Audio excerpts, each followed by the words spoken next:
O dia em que Jesus morreu é um dia para lembrar. Certos dias fazem uma grande diferença na vida de muitas pessoas, mesmo quando parecem ser apenas mais um dia comum na história para outros. O dia em que Jesus morreu foi um desses dias. Foi um dia triste para seus verdadeiros seguidores, mas eles não sabiam que eventualmente se tornaria um dia de celebrar a liberdade e a alegria que somente o Salvador pode dar. Muitas coisas levaram a esse dia inesquecível, quando os romanos crucificaram Jesus por causa das acusações odiosas do povo. Os discípulos passaram de pensar na traição de Judas para a dolorosa aceitação da realidade de que seu amado mestre seria morto. Claro, Jesus havia falado constantemente sobre esse momento, quando tudo estava bem, e também quando discutiam temas relacionados ao reino de Deus. No entanto, a gravidade de suas palavras não afundou até que ele foi realmente pregado em uma cruz entre dois ladrões.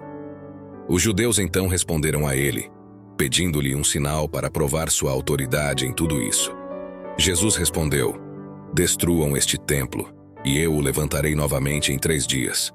Eles responderam: "Foram necessários 46 anos para construir este templo, e você vai levantá-lo em 3 dias."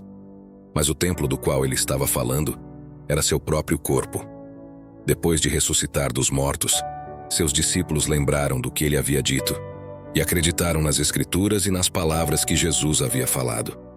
Jesus também falou abertamente e sem parábolas em João 16, quando a hora de sua morte estava se aproximando. Ele disse: "Em breve vocês não me verão mais, e depois de um pouco vocês me verão." Alguns de seus discípulos se perguntaram o que ele queria dizer com "em breve" e por que estava indo para o Pai. Eles ficaram perguntando: "O que ele quer dizer com em breve? Não entendemos o que ele está dizendo." Jesus viu que eles queriam perguntar a ele sobre isso e disse: "Muito verdadeiramente vos digo que vós chorareis e lamentareis, enquanto o mundo se alegrará. Vós vos entristecereis, mas a vossa tristeza se converterá em alegria." O dia da morte de Jesus começou com sua aparição diante das autoridades. O governador estava curioso sobre esse homem confiante que o povo queria que morresse por razões frívolas, e até tentou trocá-lo por outra pessoa que realmente merecia ser punida. Enquanto Jesus estava diante do governador, ele foi questionado sobre ser o rei dos judeus, e respondeu que sim. Quando acusado pelos chefes dos sacerdotes e anciãos, ele permaneceu em silêncio. Pilatos perguntou: "Você não ouve os testemunhos que estão apresentando contra você?" Mas Jesus não respondeu, surpreendendo o governador. Pilatos tinha o costume de libertar um prisioneiro escolhido pelo povo durante o festival. Nesse momento, eles tinham um prisioneiro bem conhecido chamado Jesus Barabás. Quando a multidão se reuniu, Pilatos perguntou a eles qual dos dois eles queriam libertar, Jesus Barabás ou Jesus, que era chamado de Messias. Ele sabia que o motivo de entregarem Jesus a ele era por interesse próprio. A multidão escolheu Barabás e pediu a crucificação de Jesus. Pilatos, perplexo, perguntou: "Por quê? Que crime ele cometeu?" Mas eles gritaram ainda mais alto: "Crucifica-o!" Quando Pilatos viu que não estava chegando a lugar nenhum e que a multidão estava começando a se agitar, ele pegou água, lavou as mãos na frente da multidão e declarou: "Estou inocente do sangue deste homem. Isso é responsabilidade de vocês." Pilatos sabia que o julgamento que pronunciou sobre Jesus era muito injusto, mas tudo parecia apontar para sua morte. O que Pilatos não sabia era que a morte de Jesus estava preordenada por Deus, porque, se ele não morresse, não haveria sangue sem pecado para expiar os pecados do mundo. O dia da morte de Cristo foi um dia de dor, mas uma dor que não podia ser vista nem ouvida. No entanto, séculos antes, Isaías havia falado sobre o quanto o corpo do Messias seria quebrado como preço por nossa retidão e integridade. Cada ferida em suas costas e os espinhos em sua cabeça, mesmo antes da crucificação, eram símbolos de nosso quebrantamento, provando como só podemos ser completos no Messias. Jesus foi então açoitado e levado para a Pradotorium, onde os soldados romanos se reuniram ao seu redor. Eles o despiram, colocaram um manto escarlate nele, fizeram uma coroa de espinhos e a colocaram em sua cabeça. Colocaram um bastão em sua mão direita e se ajoelharam diante dele, zombando, dizendo: Salve, Rei dos Judeus! Cuspiram nele e bateram em sua cabeça repetidamente. Depois de zombá-lo, tiraram o manto e colocaram suas próprias roupas nele. Então o levaram para ser crucificado. Ninguém merece o ridículo público, a vergonha e o desprezo que Jesus suportou naquele dia de sua morte. Desde o momento em que foi retirado do lugar de dor humilhante, ele foi lançado às ruas para carregar uma cruz como um ladrão. Enquanto iam, encontraram um homem de Cirene chamado Simão e o forçaram a carregar a cruz de Jesus. Chegaram a um lugar chamado Gólgota, que significa lugar do crânio. Lá, eles o crucificaram e dividiram suas roupas, lançando sortes sobre elas. Acima de sua cabeça, colocaram uma placa com a inscrição: Este é Jesus, o Rei dos Judeus.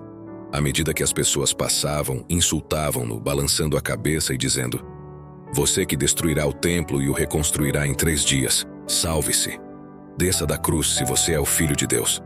Da mesma forma, os principais sacerdotes, os escribas e os anciãos zombaram dele, dizendo: Ele salvou os outros, mas não pode salvar a si mesmo.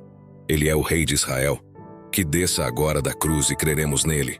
Ele confiou em Deus que o livre agora se o ama. Pois ele disse: Eu sou o Filho de Deus. Até os criminosos crucificados com ele zombavam dele. O grande rei que foi celebrado com gritos de Hosana, apenas alguns dias antes foi publicamente humilhado. E suportou tudo isso por nosso bem, sem levantar a voz em defesa ou usar seu poder para silenciar seus acusadores.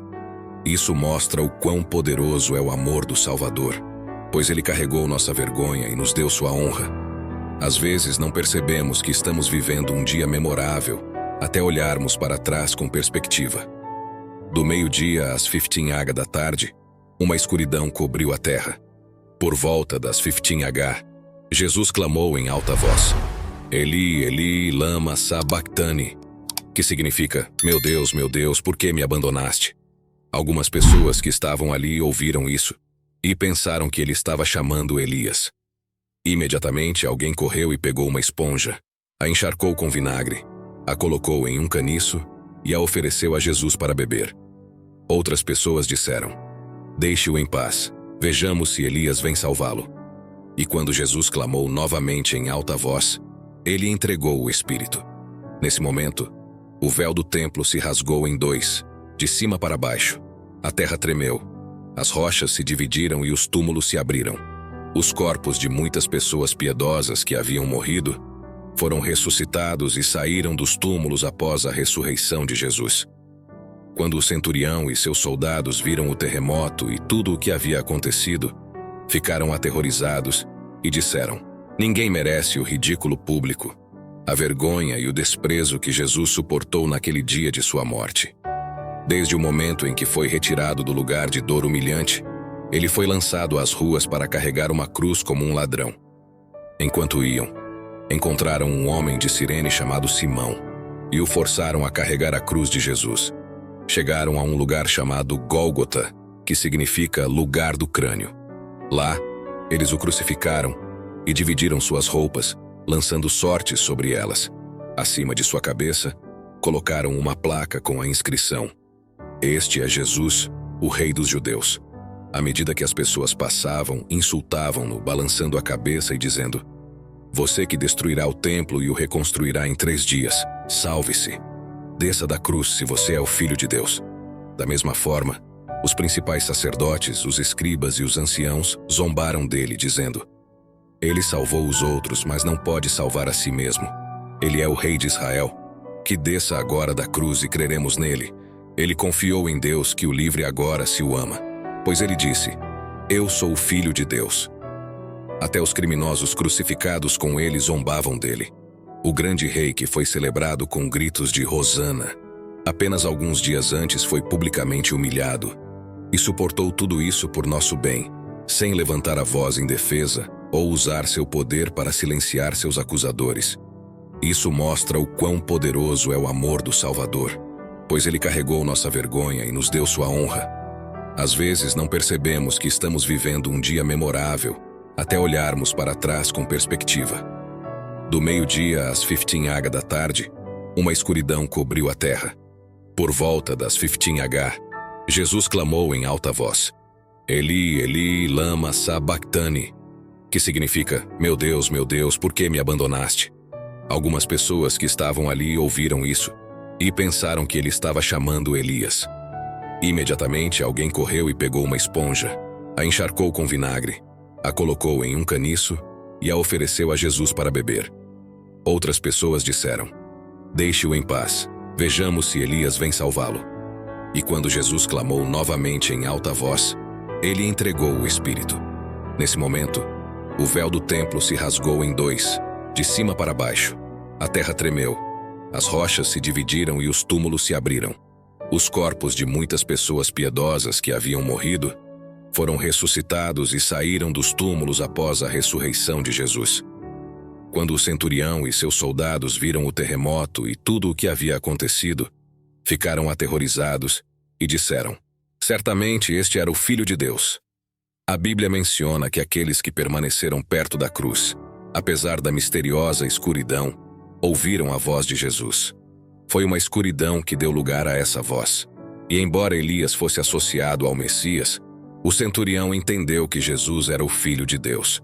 Ele assistiu a tudo durante essas cansativas horas. Viu a mansidão e a dignidade do sofredor e ouviu as palavras que caíram profundamente na fé e reverência dos cristãos. No final, quando ouviu o grito penetrante de Jesus, ele não pôde chegar a outra conclusão senão que Jesus era verdadeiramente o Filho de Deus. Jesus também influenciou o ladrão na cruz, que reagiu de maneira única a ele. Agora, o centurião que supervisionava a crucificação tinha que admitir que Jesus era o Filho de Deus. No início de seu ministério, Jesus manteve sua identidade oculta, mas agora estava claro para todos. Como comandante, o centurião estava no controle dos soldados que lidavam com Jesus.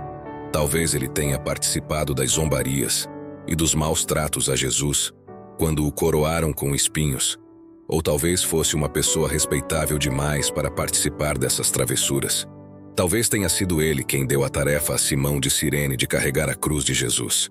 Quando chegaram a Golgota, os pregos foram cravados nos pulsos de Jesus, e ele foi erguido na cruz. Era apenas mais um dia no escritório, na verdade.